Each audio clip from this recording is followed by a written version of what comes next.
This is Justin Mitchell, and today I'll be speaking on PS318's Week 7 scenario. It's in the aftermath of killing Osama bin Laden in Pakistan. American intelligence agencies have accurately identified several key networks within the ISI in Pakistan that either explicitly knew about Osama bin Laden's location beforehand or were actively running interference against American counterparts to prevent knowledge of that location reaching U.S. operatives. So the big question is, what do we do about this scenario? Do we either do we isolate, capture, and or kill the rogue ISI elements, or do we work with the Pakistani government towards fostering, and Pakistani government and ISI, so potentially we can foster a true cooperation so this doesn't happen in the future?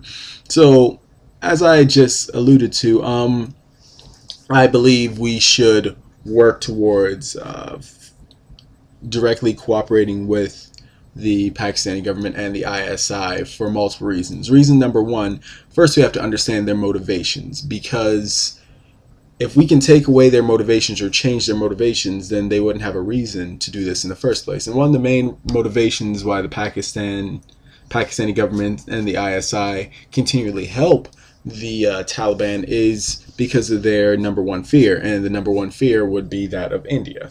Now, India has had good relations with Afghanistan in the past, and if Afghanistan were to have a stable, strong, and centralized government, then in the event that Pakistan is in a conflict with India, Pakistan would now be faced on two fronts, with India here, Afghanistan there, and they would be kind of pincered in between, and that would be very disadvantageous for them. So one of the main things the Pakistani government does is they continually support the Taliban. So the Taliban not only keeps the country destabilized, however, in the event that the country becomes stabilized and the government becomes centralized, the Taliban members are already implanted in the government and in the parliament, so like Pakistan would still have influence over Afghanistan in international affairs of that nature. So basically, to keep Afghanistan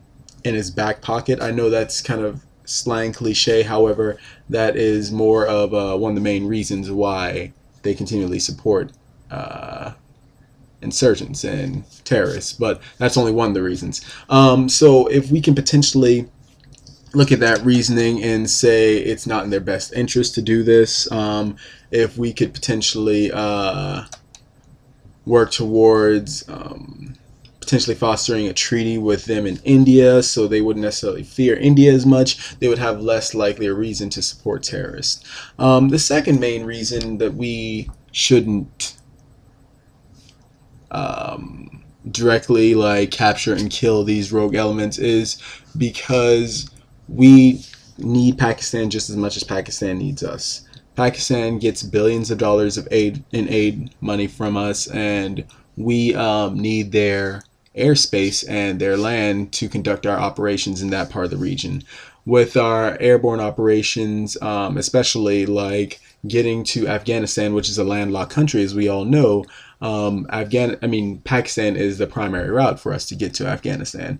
So if we did not have Pakistan, then the elements within Afghanistan would now become somewhat isolated, and we would have to figure out a new way to potentially get into Afghanistan to continually conduct our operations. And not only that, we also conduct operations in Pakistan all the time, given the fact that the insurgents are known to constantly flee from the Afghan border to the Pakistani border. And so we have drone strikes, we have working with the government to arrest high-level Taliban and Al-Qaeda officials. So we are working more towards cooperating with the Pakistani government to both defeat the terrorists and the insurgents in their area, and we are working with them to defeat them not only in their area but in the whole region as well. But it's funny, like I said before, but they try to keep the terrorists kind of in their back pocket in case the whole thing with India erupts. However, going back to it, we still need them, their permission to use their airspace and their land to conduct operations. And one of the other reasons that we need Pakistan, or not necessarily, yes, we need Pakistan, and we shouldn't risk doing anything like capturing and killing rogue elements, is because our approval rating is low in Pakistan. According to a PEW, the Spring PEW Global, there it is, the PEW Global Attitude Survey, approximately 59% of Pakistanis view the U.S. as an enemy, and only 8% of Pakistanis express confidence in President Obama's capabilities regarding international diplomacy. So, if we were to do something as killing the rogue Pakistani elements, then it's almost certain that that number would increase dramatically, and potentially we could have Pakistan as an overt enemy, like an open enemy. And given that Pakistan has a nuclear program, they have terrorists within their nation, the propensity that, you know, a terrorist or somebody who that directly does not like the U.S. could get their hands on the nuclear weapons in Pakistan, the propensity for that to happen is there. So it's like we need to make sure we can keep tabs on on Pakistan, especially because Pakistan is one of the 3 countries that hasn't signed the NPT, the Nuclear Non-Proliferation Treaty, as well.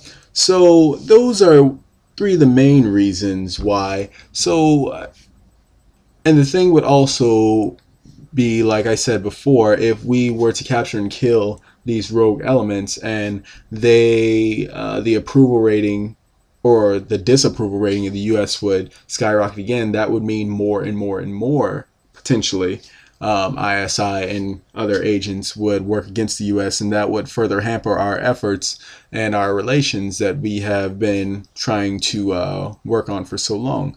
So if we can directly work with Pakistan, and we can try to directly work with the ISI elements, remove their motivation potentially, or decrease their motivation for helping the Taliban, if we, or and other insurgents, and if we could boost our approval rating and work with the elements that were within the country, we can potentially foster solid or cooperative efforts to where we don't have this issue happen again, where there's another high value target and they would be very willing instead of reluctant to share the information. So again, we should work with them and not against them. All right, thank you very much. Take care.